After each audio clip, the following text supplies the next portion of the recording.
Have you ever thought of what happens to a sucrose molecule when we ingest it?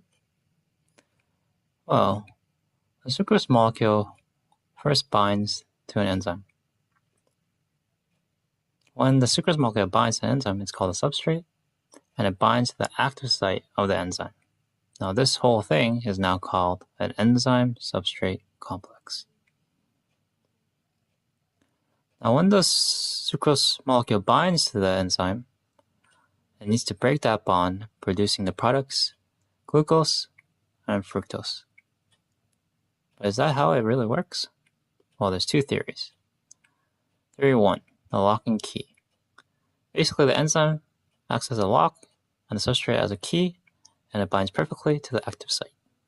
And in theory 2, induced fit model, the substrate actually causes a change in conformation of the active site of the enzyme, therefore better accommodating the substrate. So basically what happened is that the active site of the enzyme has changed in conformation. Is that it? No. Turns out sometimes the enzyme needs a little help. There are two things that can help it.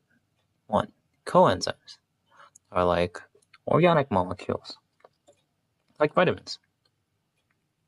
Number 2, cofactors are metal ions. So for example, red blood cells have hemoglobin, and hemoglobin has iron. Now, is that all enzymes need? No, unfortunately. Sometimes enzymes need the perfect temperature.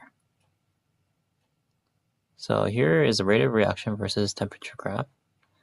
And we see at 60 degrees, the enzyme is too flimsy, and therefore the rate of reaction is low. And at low temperature, the enzyme is too rigid, causing the rate of reaction to be low. And at 37, it's just right.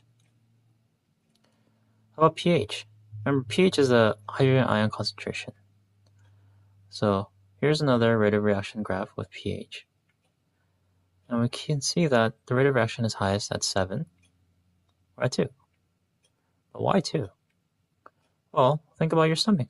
Stomach has acid, low pH, and enzymes like pepsin need low pH. Now, is there any way to stop an enzyme? Yep, 1, competitive inhibition. So here in competitive inhibition, an inhibitor binds to the active site.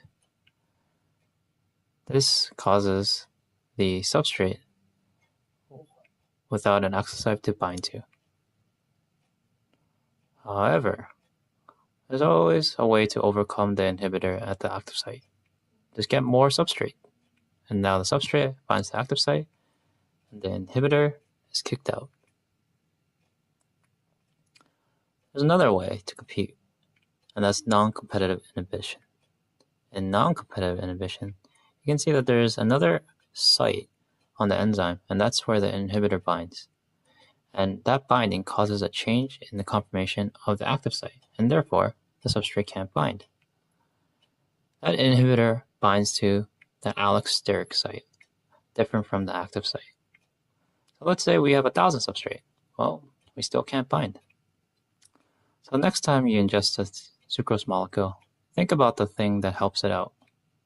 Enzymes.